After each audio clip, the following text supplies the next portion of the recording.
আমি আমার মনের মালিক, যা ভালো লাগে সেটাই করি।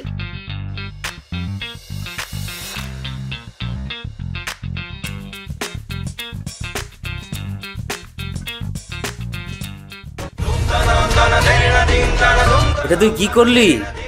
ছেলের বাড়ি থেকে আজকে প্রথমবার সবাই আসছে, এটা তুই কি করলি মা?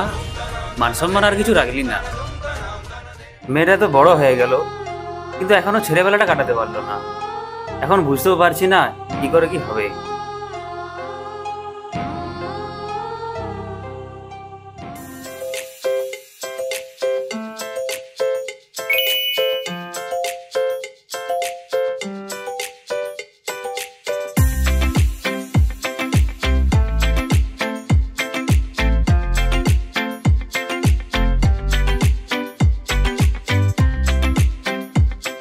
আমরা জেনজি জেনারেশন, নিজের মর্জির মালিক, সবকিছুই করতে পারি, কিন্তু বাবা মায়ের সম্মানের কথা এলে আমরা দায়িত্ব পালনও করতে পারি।